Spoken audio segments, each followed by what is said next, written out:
sequel of building your path alone. And our last episode was talking about skills that you need to build your path and resilience. And now we're going to say how you can do it alone.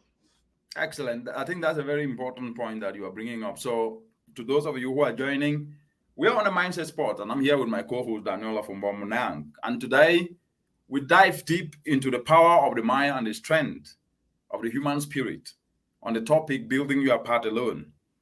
And alongside my co-host Daniel, today episode is a heartfelt journey into self-reliance, into resilience. Because we hear this question: if I don't have support, what should I do?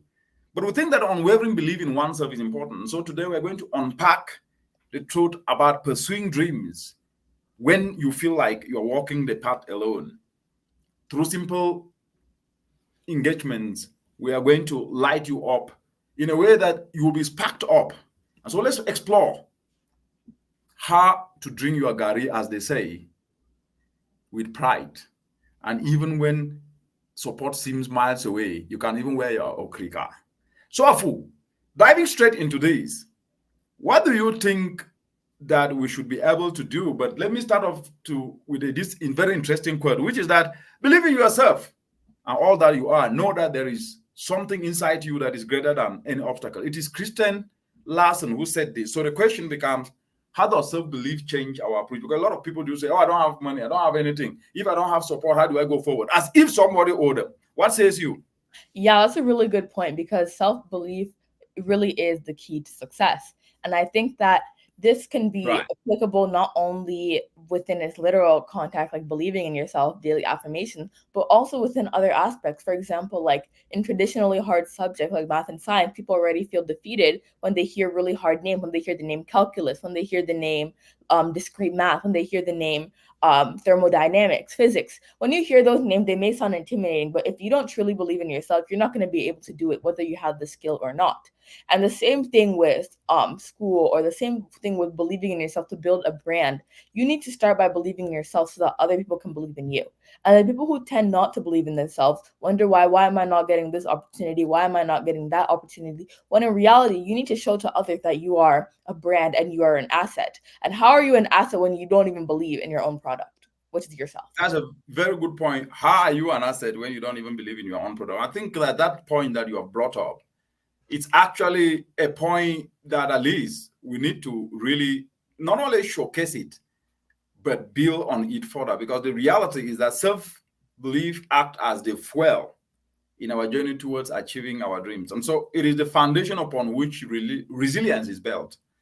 And if you don't build that resilience, then you're not going to go far. And so when we believe in ourselves, we become less dependent on external validation or support, making us more capable of navigating through life's challenges with determination and grace. And now I think let's get to the aspect. How do we then handle those who say, I will not do anything because nobody is supporting me? That uncle is not supporting me. That nephew is not supporting me. That auntie is not supporting me. What do you have to say about all those kind of and these are realistic things that happen in a society? Yeah, so you brought up a really good point because I think that a lot of people, especially within like familial groups, think that other people, because they have the same genealogy, are entitled to then help them, which is not necessarily true because when we look at very successful people, most of them are in fact self-made. And if they're not self-made, the people before them were self-made. So what we have to realize is that in order for us to be successful, yes, it's good to have guidance. Yes, it's good to have mentors. But at the end of Mhm. the day, it fundamentally comes down to us. Because somebody, let's just use the example of soccer. Somebody could be given a soccer ball, private trainers, a whole soccer football academy, but they're still not as good as somebody who is in the village playing soccer by themselves because of the internal drive. If you yourself do not have internal drive, it would be hard to achieve your goals, and then you'll just, when you fail, inevitably because of the lack of passion, then you'll start to blame everything and anything but yourself. Right. Very, very important point, therefore. And one of the things that I would like us to focus on, and I think we can see Ngwe here, Ngwe Gracious saying the initiative you're bringing up with our small daughter from the ethnic group of Com is very, very good. Thank you very much, Ngwe. Share this so that our own brothers and sisters across our homeland, Cameroon and Africa, can be able to follow this important discussion. And if you are just joining now, our conversation today with my co-host Daniel Munang is building your path alone, because at one point you will be alone. Yes, you will either be alone without an opportunity, without knowing whether you go left or right, and you have to make that decision. And that's why we brought up this very important discussion today. And please, you can also join and participate if you want, because if you want to get into the studio, use the link that I've shared, and you can be able then to join and participate in this conversation. The point, Afu, that I think is really important before we go to the next question is this aspect that I have that uncle, I have that auntie, I have that nephew, I have that niece, I have that mother, that father who is not doing what I expect him or her to do, so I cannot play my part. Do you think that this is something that has engulfed society so much, especially the young generation who are expecting what they call a soft life, something I've never heard in my entire life? I only start hearing now young people saying, oh, I want a soft life. By the way, what is a soft life, and does it exist? Well, I think that I agree with your point about how the idea that somebody else must help is very much engulfing the society in which we live around, because then it enables laziness, which is something that is the fundamental aspect of failure. So, and regarding soft life, it is soft life, long story short, is just like life where it's like life where enjoyment outweighs the hard work. And that's Let me a just come in there, for that is you.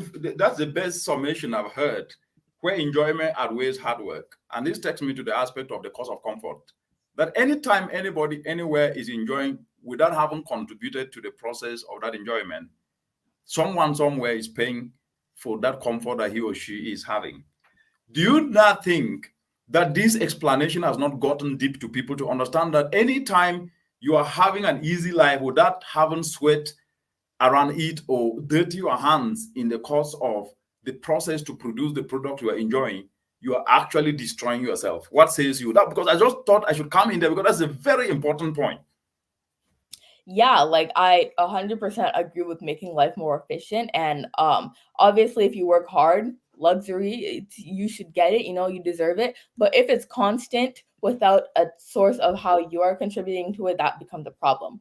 Which obviously in life some people have are more privileged than others, but within that privilege we all have to understand that this comfort is coming from somewhere, and if it's not coming from ourselves particularly, we must be appreciative of who it's coming from. And this leads up to my next point, that just because somebody helps you out 5 times out of six, the sixth time where they don't help you out, that does not mean they're a bad person.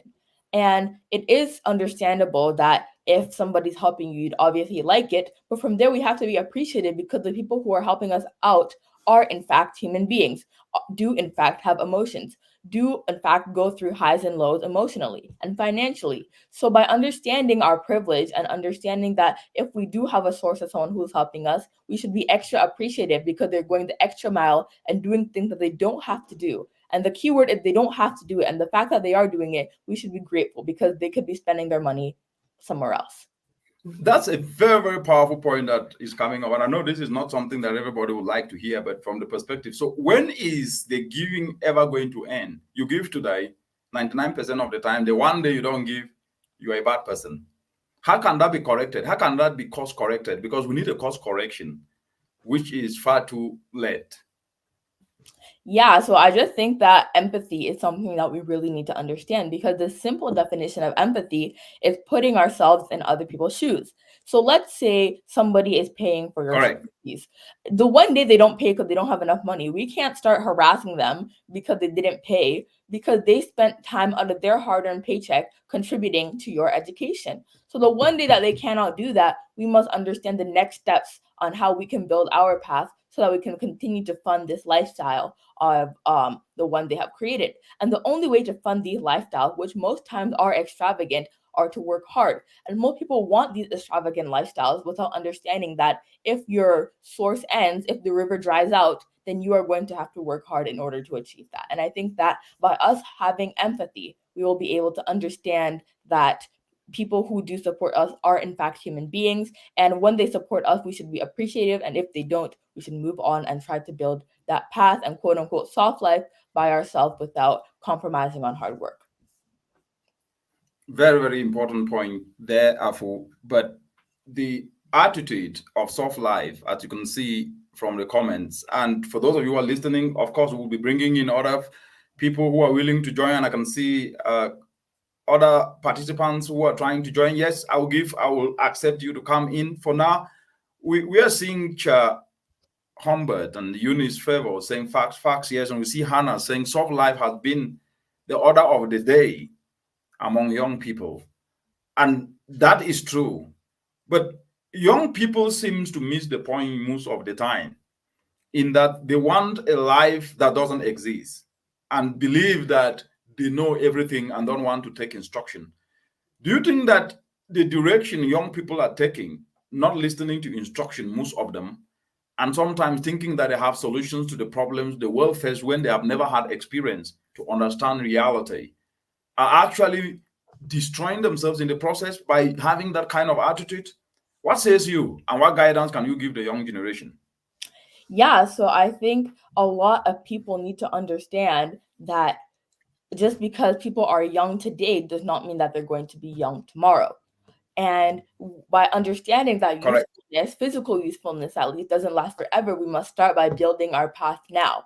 And whether that means not going out to a party because you have to study for a test next week, or that means getting a part-time job, or that means engaging in extracurriculars so that your applications for your future endeavors are strong, we must start now. And like Nike, just do it. If you're thinking about doing something, just do it now. Because in the next 10 years, if you say you don't want to go to school because it's too long, the next 10 years will pass and you'll still be in the same place you started 10 years ago if you do not go to for your dreams.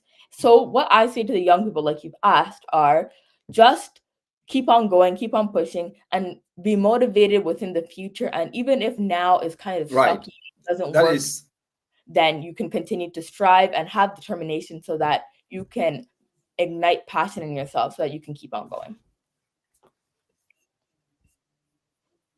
Yeah. perfect. So this is what Hannah said. He talked about soft life. But what I still want to ask you about here is it enough to not say something about this attitude of soft life, that they're supposed to enjoy when they have not worked for it, and that things should be done for them? Is that making them lose the opportunities they're supposed to get through hardship? Because without hardship, you cannot have resilience. You cannot become a resilient human being. As Phi Neris is saying here, that one thing I have learned about life is not to depend on someone or blame others, because I have come to realize that people have their own difficulties and challenges, and if someone is not lending a helping hand to you or to me, doesn't make the person bad. And we all have our challenges. That's what she said. And then she goes ahead to say that for me, I always appreciate when some lend a helping hand to me, because it's really not easy living your needs to satisfy one another. What do you say, Afu? Yeah, I 100% agree, because although it's nice to enjoy, it's nice to chop life, it's nice to travel, nice to get away, we need to understand that although these things are nice and we all want to indulge in them, we need to realize that in order for us to, let's just use the example of traveling. In order for us to book this plane ticket, we need to generate funds. And how are we going to generate funds? Through working. And a lot of people tend to forget the way that these funds are going to be generated, which leads to opportunities, like you said, being missed out because they think that it will not contribute them directly to their agenda. Which, although let's say there's a job that's paying minimum wage, and you say I don't want to work it because I won't be able to go on my $1 million vacation to, for example, the Bahamas. You need to start small and develop your skills so that in time you can develop not only the technical skills but the soft skills like resilience, determination, grit, altruism, so that when these big jobs come, that then you can afford your $1 million trip to the Bahamas. Then you'll be able to fulfill these tasks while being hardworking, and then you'll be able to have that delayed gratification of the enjoyment you've been waiting for. Because if you do it all now and you don't develop those skills, how are you supposed to go big when you don't even want to accept starting small? Absolutely. And that is very, very important. That word start small while thinking big is what has been missing in the equation. And what I always tell young people is short-term pain for long-term gain. No pain, no gain. And therefore, if you want to move forward, know that you are not going to get support all the time. Yes, I can see your namesake for Fumbom Derek. He says that the major problem with the young people is our society. How is that our society? Then he said, love your show, sir. Keep it up. Thank you very much. Well, it's a conversation that we just think that through this we can reach so many young people in Africa to be able to change their mindsets from where they are to a positive one. And then Afumbonti say most young people still have Eastern pockets yet prefer to live Western. I've never heard of that. What does that mean? And I think Afu, you should read this. Yes, Alfred, you can join. Click the link that I shared there, and then you can join. Therefore, read this. Runder Mickey says, well, if the young folks want soft life, let them work for it. The sad part is the fact they do it to show off / win public attention. If you can't afford the life, don't venture into it. And I think to add on to Mickey's point, if you can, yeah. So I agree. Yeah, go ahead, Afu. I agree in the sense that we should work for soft life, and fundamentally, there is nothing wrong with soft life. Like that's what I'm gonna. There's nothing wrong with it. But the problem. Let me just jump in there. Let me jump in there. Does soft life really exist? Because the reality is that if you take Newton's laws of motion, right? Do you understand that to every reaction there is an action, and to every action there is a reaction? And if you take Einstein, if you are able to increase your energy, you must then be able to increase the speed, right? Yeah. So if you take jogging in the morning, the more you increase the speed, the more your heartbeat increases. So how will somebody expect anywhere? And I think there is a colleague here who have said this is a sensitive topic. That's why we're discussing it, because everything that is sensitive is because there is lack of knowledge around it. And we are bringing up this so that we can have knowledge and demystify the sensitivity around it, that there should be continuous help without an end. So Afu, go ahead.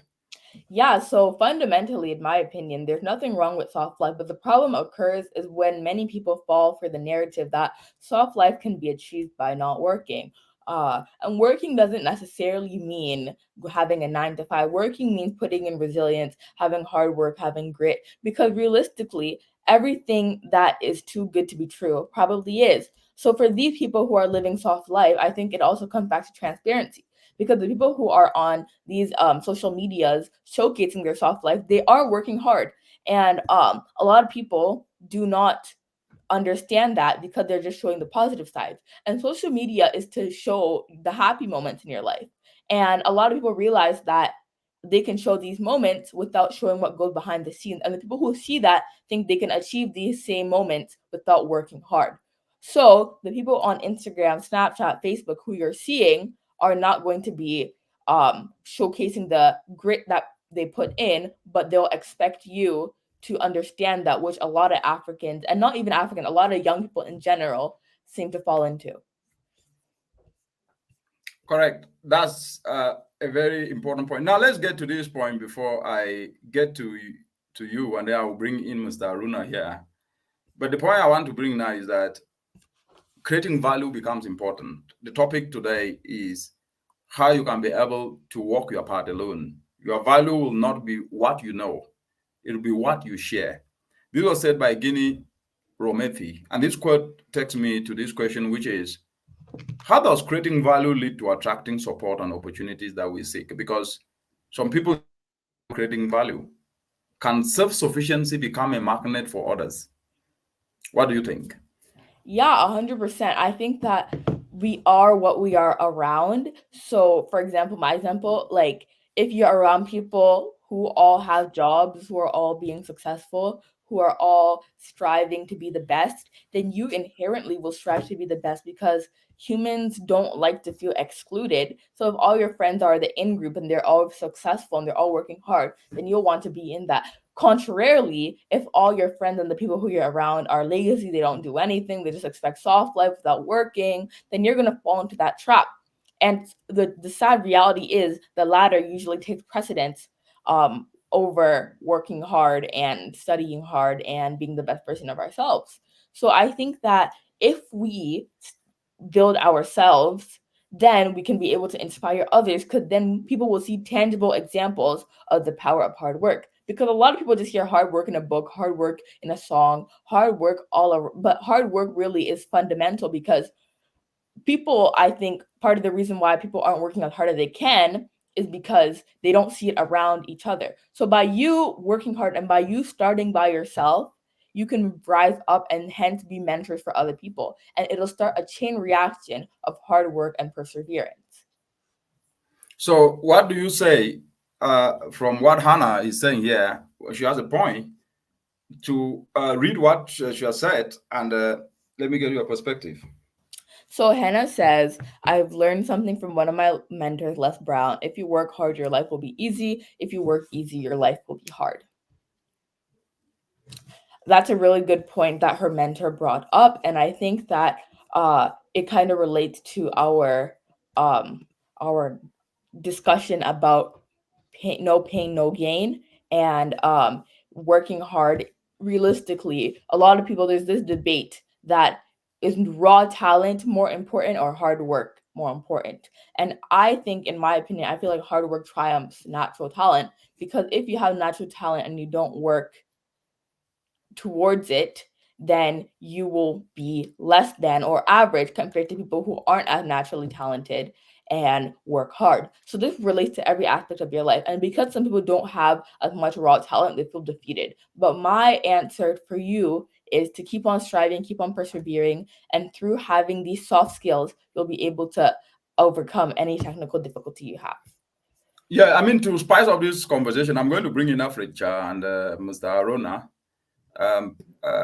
Alfred, welcome, and Mr. Arona, welcome to this conversation. So the discussion is for you to contribute your ideas, and I'm here with my co-host Daniela from Bomunang on building your part alone. So, Mr. Arona, how are you? And Alfred, how are you?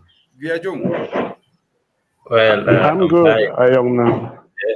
Can you hear me? Excellent. And great. Let me start off with you, Alfred. Yeah, thanks for joining this. And please, what is your take with this before I go to Mr. Arona? And then after you will get to Mr. Arona. I'm struggling so much with this camera, and I don't know how good the camera is, whether you guys can see me. We can see you 100%. We can hear you 100%. Okay. Just go ahead. Okay. So I think that soft life or no soft life, the biggest problem we have is for people, particularly young people in Africa, to identify and use opportunity well.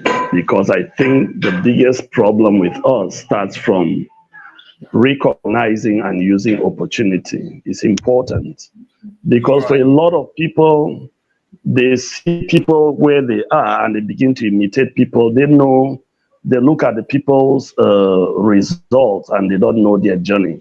So it's important. So young people particularly need to recognize that there's a journey to a destination. You can't be using somebody's destination to judge your own journey. So people need to know that journeys are personal. So you can't use somebody's outcome to identify your own journey. People need to recognize milestones in their own lives, and you can only know your milestones when you understand the journey you are on. It's important. You need to know your journey so you recognize your milestones. Then you know when to celebrate. You even know when to celebrate your milestone, and you know how to celebrate your milestone, because the easy life for a lot of people is about showing off, it's about buying good clothes, it's about driving good cars, it's about having the good things of life and possibly going to wonderful vacations around the world and stuff like that. That is beautiful. But the thing is, you can't be on a journey of 10,000 kilometers. You have not done 50 kilometers and you're already celebrating like somebody that has gotten trophies at 10,000 kilometers. That is what. I think Alfred, you have brought up a very important point. And honestly speaking, I think this point is something I would like to follow up with, which is, I know that a lot of people don't like to hear it. You said people like to think that they are at 5,000 kilometers journey when they have not started even 0 kilometers. Now, a lot of young people, and even when I say young, it's not just in terms of age, even people who are young at heart, seem sometimes not to pass this information to our young people. And so the young people sometimes think that life is easy. How do you think we can be able to change the mindset of our young people to know that if you don't endure short-term pain, you cannot be able to have long-term gain? So the question is, there's this idea, it's a bit dicey, and it's a living by example type of a thing. And the bad thing is, we have a community, particularly in Africa, whereby it's difficult. We have very few role models, and that's where the problem is. And that's a very big problem. We have a society with very few role models. So who are the young people going to emulate, for instance? Whether we like it or not, in Africa and in most African countries, corruption is rife. So somebody may not have had anything in his life, but he gets into civil service, and in the next 2 months or 5 months or a year, he's driving a fancy car and is building mansions. So those are those are the results that young people are seeing, and that is what they will begin to think in their heart. They think that it is magical. It is more or less like call it miraculous. You just get up one day, you begin to drive a good car, a very fancy car, and all of that. So now, who are the young people going to look up to? Are they going to look up to our politicians? Are they going to look up to our civil servants? Are they going to look up to their parents? So it's a big problem. So whose shoes are they going to wear? So when we begin to blame them, first of all, let us put the society in which they live in perspective. It's important. Where are they growing up? Who are they looking up to? Cameroon, for instance, everybody there wants to be in the civil service because they see that civil service is shortcut to making quick wealth. And the question is, have you ever looked at output of the people in the civil service vis-a-vis the type of money they display and the type of money they have? And it's true for many African countries. So who is going to now educate the younger ones? What are you going to tell them?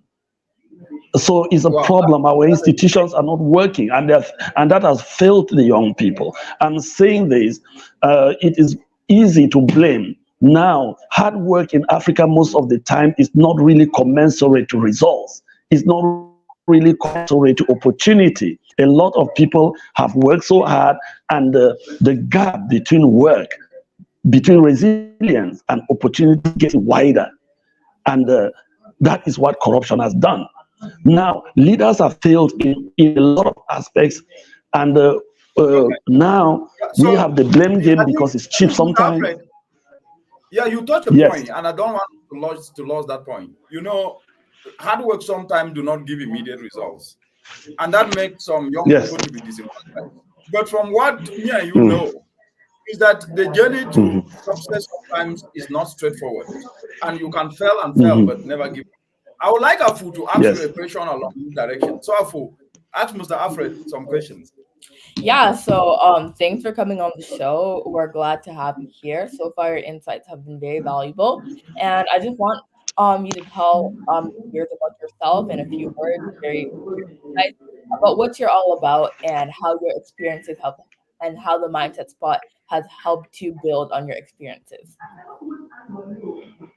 Can you ask your question again? I did not really hear you. The mic was a bit low.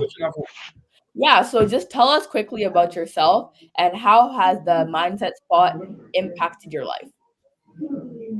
I tell you about myself and how and how these conversations have impacted you.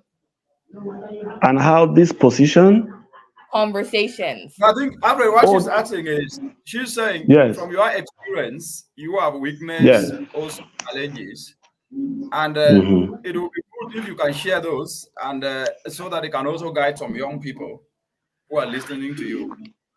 Yeah, so I think the best thing I would say is that opportunity comes dressed in overalls. So a lot of people reject it because they think it's work.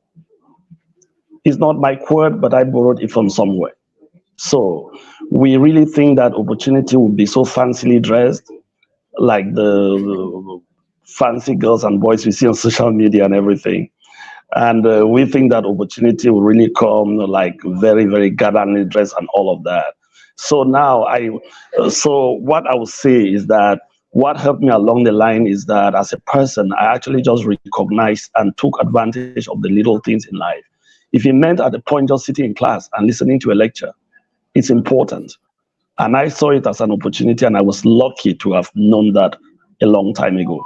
I knew that it was important for me to pass an exam because that was the opportunity I had at the time. I could go to school, a lot of my mates could not go. So being in school was an opportunity, and I took it seriously. So it's important. So I also recognized early on in life that opportunities are time bound. They don't last forever. So some opportunities, particularly when you're younger, you get all the opportunities. Somebody pays your school fees, they buy your school uniform, they buy your books, they do a lot of things for you. All that is needed for you is to sit your ass in that class, excuse my French. So you just need to be there. And so because I think the opposite of opportunity is frustration. So when you don't take the opportunities that come your way, particularly those ones that come freely, you get to a point where the opportunities are gone, and the next thing that you begin to do, the blame game now sets in and frustration follows. So now that is it on a good day, but I'm just saying that for everybody, if it means you putting in some work, do it.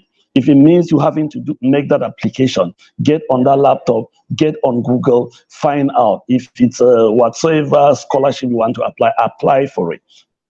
Just put in some effort, because that is what I will say. But I'm also saying that as a society, and particularly people that should be role models, we need more role models. We need more institutions to work, so that at least there should be a shining light somewhere. Thank you. I don't know, I just rambled, really.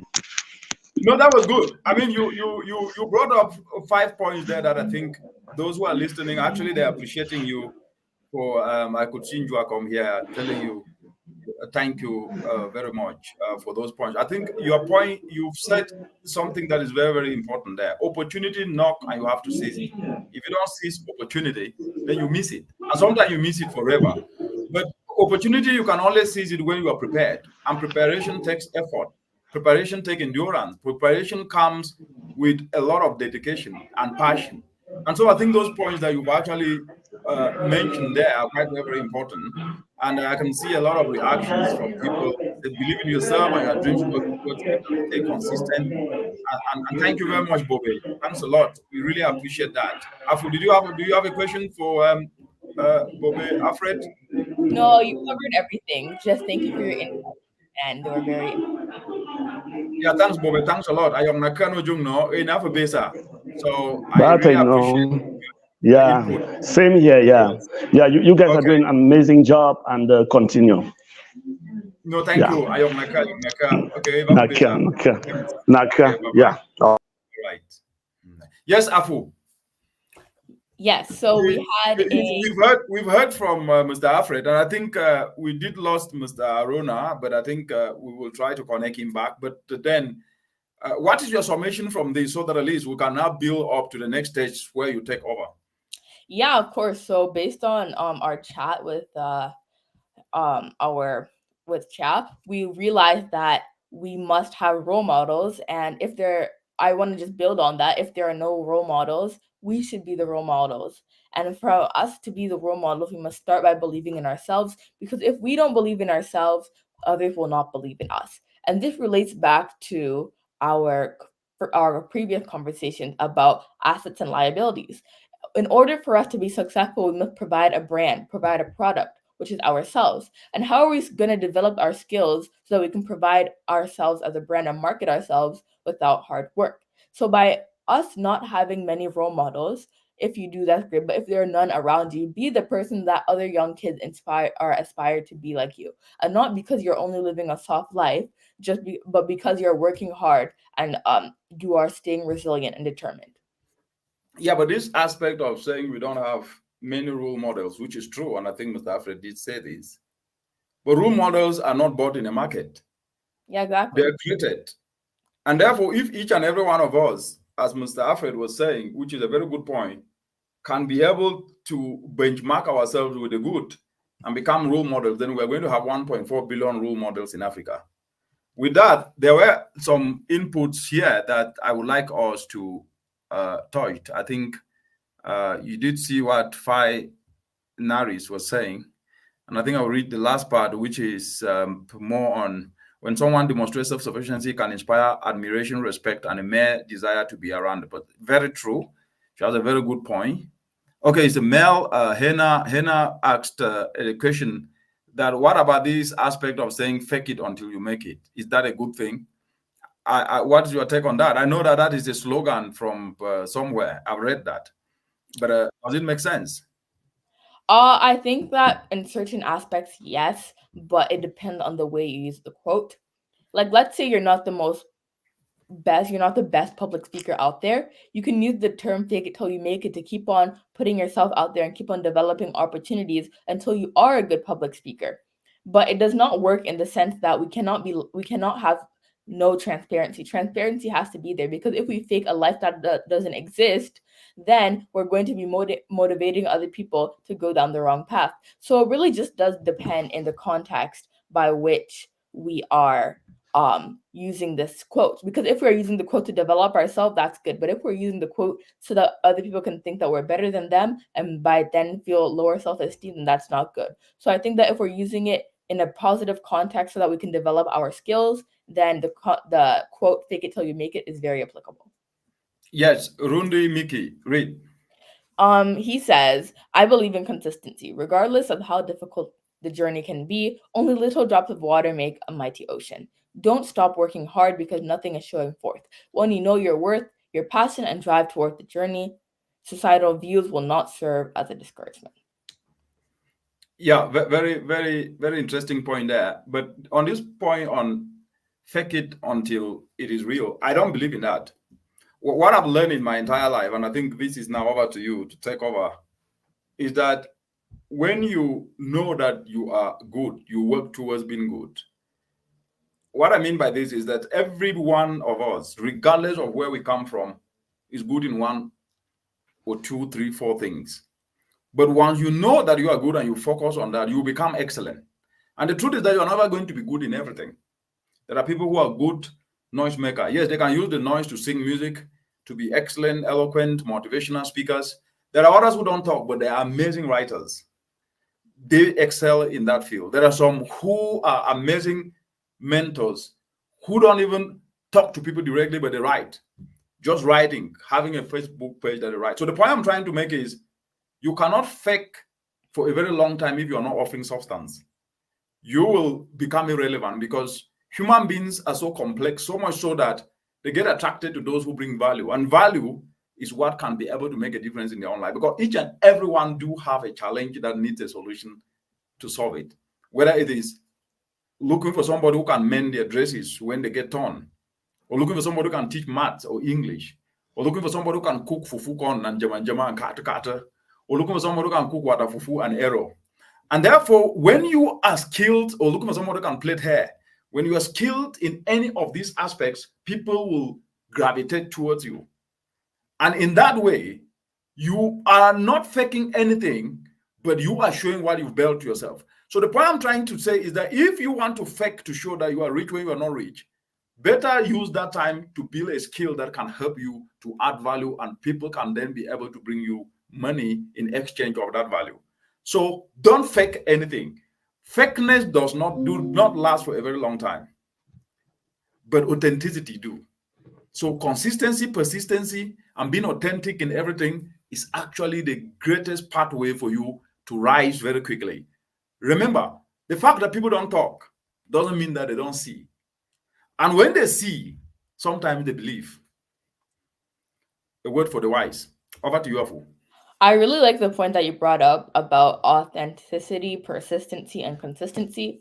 That's a bit of a tongue twister, but within this tongue twister analogy, we understand that in order for us to succeed, we must follow these three skills alongside the 3 Ds, which I mentioned like 4 months ago: drive, determination, and diligence. Within those 3 Ds, we will be able to be the best version of ourselves without even having to fake it until we make it. Excellent. Over to you. Yeah, so it's my part of the show for those of you guys who are new watchers where I get to ask Dr. Manang some questions. So for my first question for you is, how do you think digital footprint relates to building your own path? And do you think that digital footprint can make or break a path? Well, that's a very important question, Afu. Why? Because no matter the digital space, whether it is Twitter, Instagram, LinkedIn, Facebook, TikTok, etc., you can only be able to make an impact if you bring value. And I'll go back to this one word, this 5-letter word, VALUE, value. It matters a lot. It is what you bring to the table, right? Because what makes a difference is not where you come from, it's not the country you come from or the family you come from, to be very honest. Yes, a very few people who have a family name that will take them far, but how many of them are there across the entire world? But I'm talking from someone who came from a rural village, Jinquin, in Com.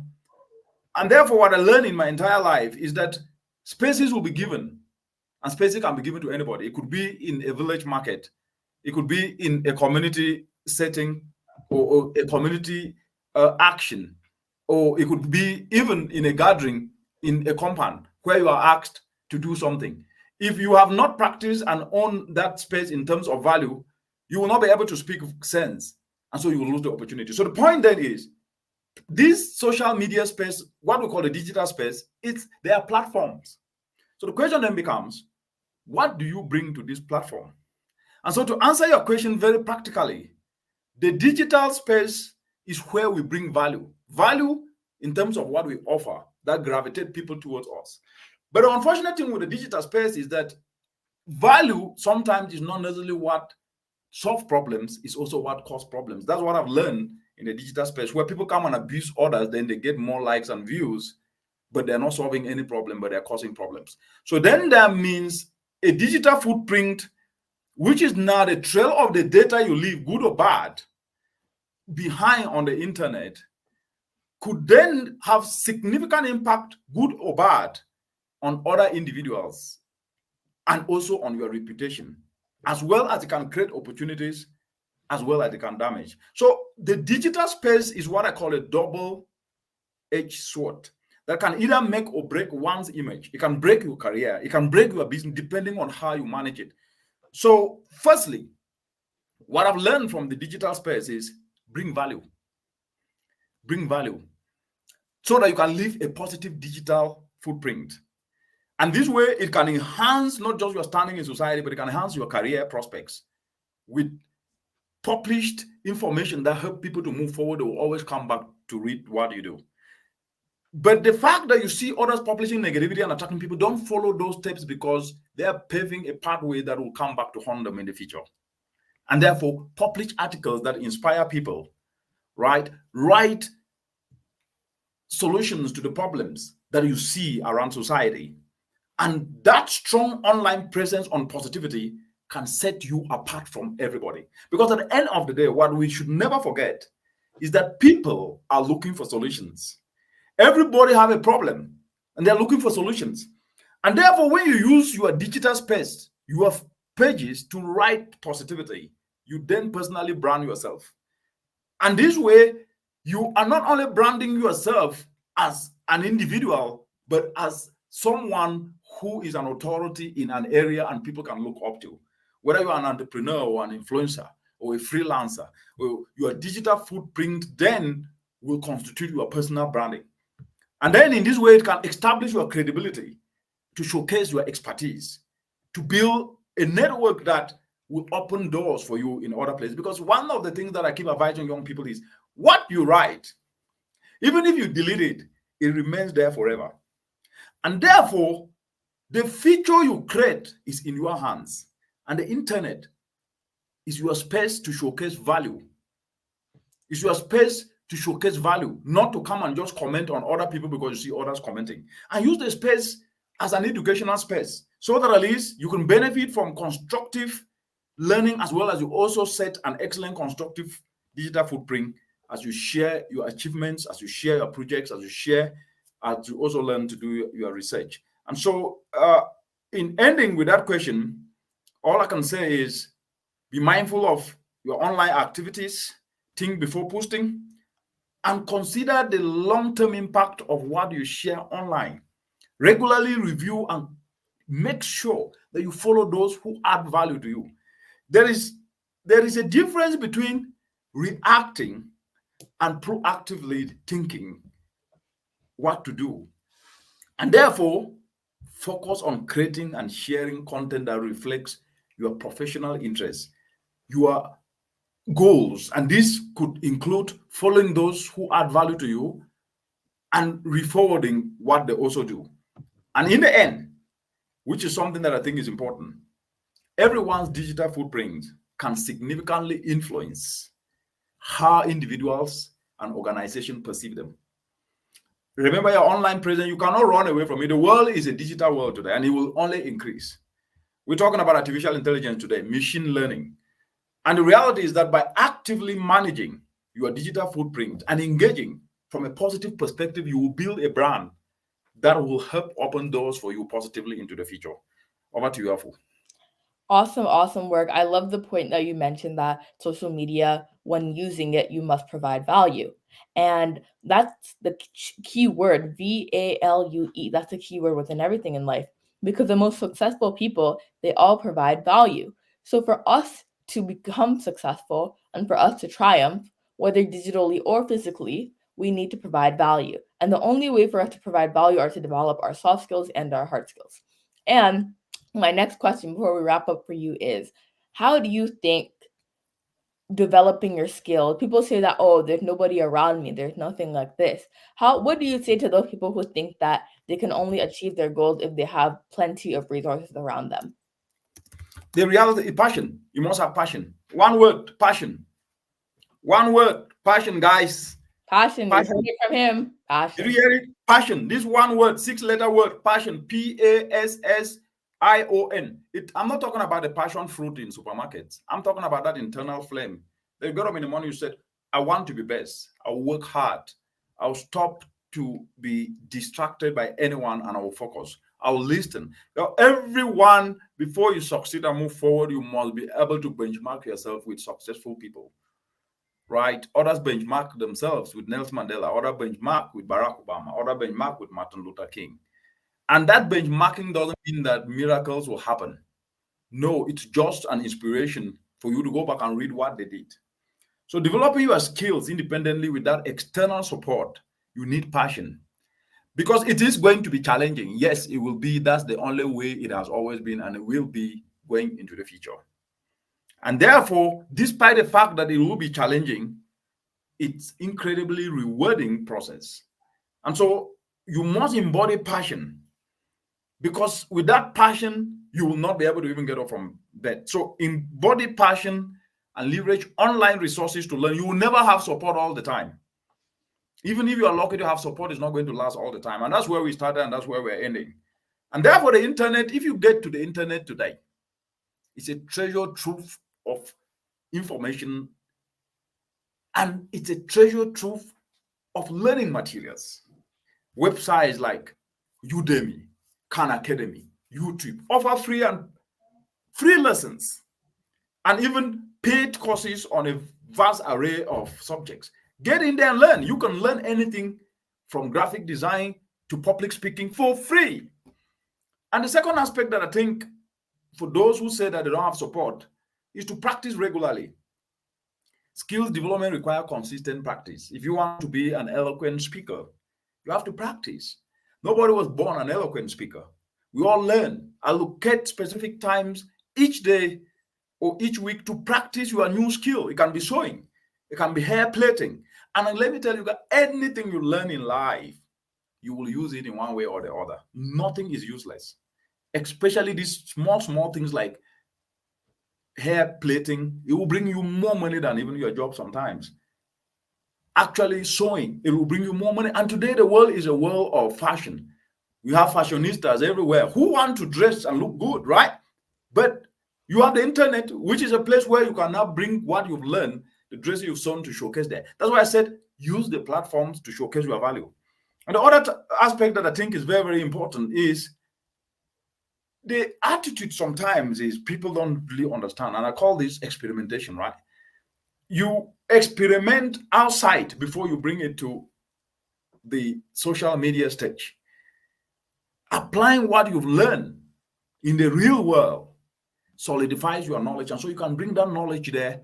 And whether it's a personal project or it's a volunteer work or it's freelancing, practical application is invaluable, and bringing what you've learned to your social media space takes you up. So to answer your question emphatically, is that without passion, you cannot be able to move forward.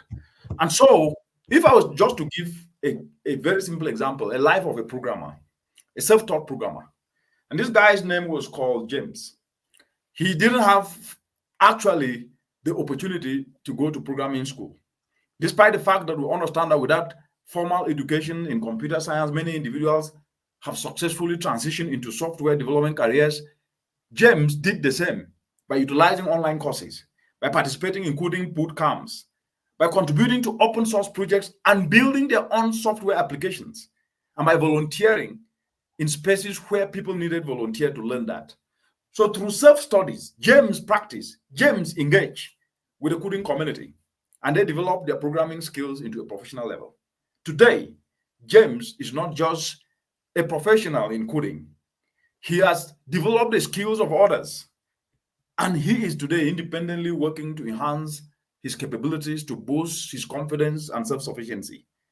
This demonstrates that when you focus and you have passion, then you move forward. Over. Yeah, excellent. And I like how you mentioned there are many free stuff. For example, Coursera is a place where you can learn courses from accredited universities for free on different areas, whether it's programming, computer science, public speaking. But the main point comes down to whatever, if you are passionate about something, you will find a way to succeed. Whether it is through formal education, through courses, through developing your soft skills. But in order for you to succeed, you must develop this passion, which will ignite the flame when everything is dark.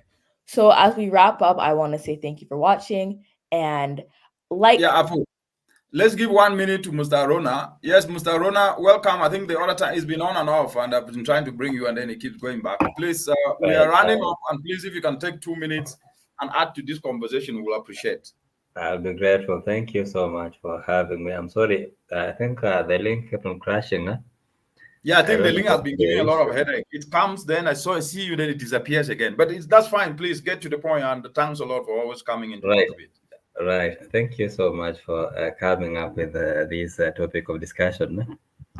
I've learned quite a lot from you and from the other friend of mine who shared whatever he had in relation to the topic before my link brought issues because of network connectivity. So this is quite a good topic of discussion, especially for the youth. Building your path alone. I'm looking at this topic at a very different perspective. I'm looking at, it is not easy to be alone, for your information. It is totally not easy to be alone because you must be in an environment. And if you're occupying a certain space within the surrounding, then you must have people who are surrounding you. If they're not people, you have, let's say, the weather and a few inanimate structures that surround you that may have an impact towards your goal, your mission, your vision, and the objective of your life within that particular community or environment that you're occupying. I was trying to look at elasticity and reaching elastic limit because I believe that the success and the greatness is actually found at the elastic limit when you have actually stretched to the highest level possible. That is the only time you'll realize your goals, and that is the only time you'll be in a position to achieve that last objective that you may be or you may have been left with for you to achieve the final goal of your dreams. Well, in as much as people have different dreams, let's assume that two people are lying on a couch, they can't dream the same. It's difficult. And I've never seen a footballer envying a rugby player. We are all born with different abilities and capabilities. But remember, whatever will determine whether we will achieve our goals and objectives alone is resilience and also practicing our ability. If you don't practice your ability, you will not realize your capability in life. So practicing your ability is key to boosting and sharpening an individual's skills. You Yeah, can't you can't be skilled without practicing your ability. We have a lot of yeah. youth who are able, but they're not practicing their ability. That's why they can't So, Mr. emerge Aruna, successful in life. Yes. yeah, that's a very good point you bring up. You said something there that is not easy to be alone. Yeah, but the reality is it's not easy to be alone, but we are not always going to have people who will support us. So what do we do? Well, in as much as it is not easy to find people who will support us, we have to rely so much on our personal intrinsic motive. Excellent. I Your like that. personal intrinsic motive Yeah. that should act as your own and your own reliable and dependable driving force. Right. I think that is it. So do you think young people are being told this enough? Because the reality is that I grew up in the northwestern part of Cameroon, a small village called Jinquin. We have very little support. I mean, support from our family, mother, father, and brothers. And of course, what was this support about? It was that go to school and study. Yeah, but so we have been driven from school most of the time. But the point was always any opportunity to study. But at some point in the process, you have to stand alone. And I think the young people are not being made to understand that sometimes they have to stand alone. When we say stand alone, is that even when there are so many opportunities, you are not prepared. It will be you yourself to wake up early to read those books. It will be you yourself to make that decision not to go out with a bad company. It will be you yourself to say no, to learn to say no. So that is standing alone. And therefore, if everybody wants validation from society and from brothers and sisters and from anyone to then think that they can now move forward, then they will always end up not being independent in terms of their thinking and risk making more mistakes just because they thought that to get up and read, I needed to be told I need to get up and read. To go and support, to do something in community without money, they need to clear from friends that, oh, can I really do something with that money? Which is dangerous because they don't understand. Like me, I volunteered without money and it gave me experience to win a scholarship to go to Nottingham University, where I ended up getting my PhD. So do you think that the right information is not communicated to the young people that then make them think that they must never stand alone, which in reality to succeed, at some point you have to stand alone using these examples that I've given. I think with that, then we'll have to wrap up because we're already almost getting to 1 hour. Right. I think guardians Yes. might be missing the point here. Because if you are raising a gentleman or lady and you don't allow this lady or a gentleman to be independent from the word go, then he will end up being so dependent on guardians or a well-wisher later in life, not knowing that there comes a time when you have to stand alone. So we are supposed to promote independent mindset and culture from the household. When you're giving a child or a son or a daughter a task to do, give individual tasks so that somebody can work on that task as a person, not giving joint tasks. The same thing is done in school. When you're giving an assignment to a group of students, it will be easy for them to just finish quickly. Little did you know that it's only a few who contributed. There are those who just joyrided and presented their name on the cover page as having contributed in the discussion. If you ask a simple question during classwork, there are those who will not be able to respond to even a mere question. So even in school, giving assignment, we should focus on giving a sole assignment so that individual can practice the independence, so knowing that they have to stand alone in the future. I think that's a very good point. I think Mr. Ronda Miki have answered it here. He said something very important. He said that what I understand by being alone has much to do with your individual drive and passion. That's correct, Mr. Yeah. Mickey. He said no one is an island, and you need the people, you need the resources, you need absolutely. You need the finances to succeed, but can only be achievable only when you know why you are doing what you are doing. And that's very correct. And just to add on that, the resources will not follow you if you cannot offer value. And that value is you as an individual who will build it. The people will not be around you if you cannot offer value. And that value, you will have to read those books alone. You have to get up at that 4 a.m. alone, you alone. Exactly. That is you alone at that point getting up to build yourself to have those answers that can attract people to come and listen to you. So that is really important. I think the more we understand that at some point for us to succeed, the effort we will not have people is like sports. You get up in the morning, you are doing rollers or you're jogging. You are doing it alone, but it keeps you fit. And then people come and say, what is your secret? Yeah. So, but they want to get the secret, but you've been able to do what has attracted them alone. And so if you look at it, Mr. Arona, you will notice that even you who is a nurse, you read those books alone. Yes, the teachers taught in class, everybody, but when you disperse to your homes, most of the things you did on your own. And that is the alone that I am talking about here. If we don't understand that some things, almost 99% of certain things that will make us to attract others are such that we will do them alone. We'll get up at 5 a.m. We'll get up at 4 a.m. We'll go to bed late at 1 a.m. sometimes, alone, because we are working alone, we are reading. Then when we get to work, we'll be with everyone, but you will then be the point of attention because you are exuding knowledge. You understand, and people are like, what did this guy eat? He must have eaten in Gohor last night, or what is happening? And I think, so I think Mr. Joel, Gang Joel said, I learned a lot from this program. Thanks a lot, Doc, and others who have contributed. Yes, thanks a lot, Mr. Joel. I appreciate Mr. Gang. That was it. What is your last word, Mr. Arona, so that we run up? We are already at, we usually make the show for 5 minutes, but today it's really gone up. But your ideas are always amazing. Yeah, Afu, do you have anything to add, or so that Mr. Arona can give his run up?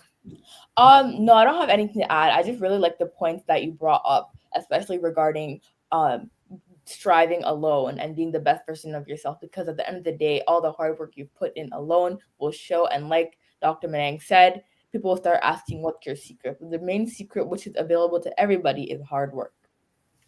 Absolutely. Yes, Mr. Arona, what is your last word to those who are listening? Well, in a nutshell, yeah, I'll still go back to every individual having his own intrinsic motive. Correct. And strictly practicing our ability. We are all born with the ability to do something. That is given by God himself. What will make the difference between I and another person is your ability to practice that thing that you have. And lastly, we're supposed to stop envying each other. We have to stay away from jealous and envying whatever somebody has, because we have different abilities and capabilities. So if we stick to the dreams we have, personal dreams, work towards them, and then attract those whom you think can support you achieve that particular dream, can do. But we are not supposed to rely so much on the external support. We have to stand alone and focus on what is ahead of us at a personal level. Thank you. That reminds me, that's a very good point to end with, Mr. Arona. My father and my mother and my grandmother specifically, whom I grew up with, used to say, people will fail you, but what you have in you will never fail you. Exactly. That was a beautiful way to end it. So thank you so much for your last word. Yeah, so thank you guys for watching. I think it was an awesome episode and we learned a lot. Thank you for all the contributors who came in. And I think that we have learned that to build your path alone means to work hard and to mitigate the effects of laziness. All comes down to one thing: consistency, persistency, and determination. Wonderful. And for those of you who joined in and stayed through, and for those who joined later, this discussion today, we navigated the empowering journey of self-reliance. And in this, what we showcase was that you need passion. You need passion. That 6-letter word is very, very important, because for you to be able to develop and cultivate self-reliance and resilience in skills development, you need passion, which then means that as individuals, even though we need others to support us, the first person to support yourself is you. Mhm. The first person to support and motivate you is you. Sure. And therefore, we'll explore in this conversation today the transformative power of believing in oneself, the pivotal role of hard work, the pivotal role of passion and resilience, the magnetic effect of creating value, and the inspirational impact of sharing our journeys. But you can always share what you yourself have, and what you have is what you can be able to do yourself. Getting up in the morning, doing sports, jogging around, you will do it alone.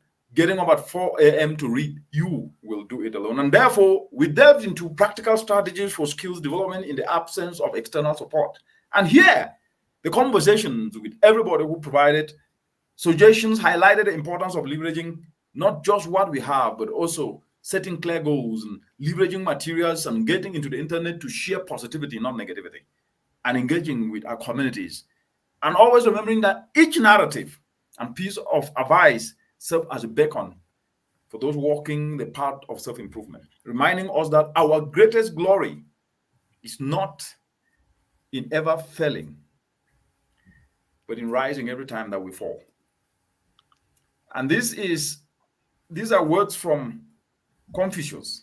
And this episode wasn't just about the challenges of solitary journeys, as we heard. It is also a celebration of the indomitable spirit that each and every one of us have that can propel us forward, crafting a narrative of triumph and at the same time self-discovery and the unyielding belief that we are indeed our most potent allies, but we need passion to move forward. Until then, thank you very much for joining us, and we will catch up with you next time. Bye-bye for now, and see you next time. We will replay this episode, and when we replay it, still share. Bye-bye.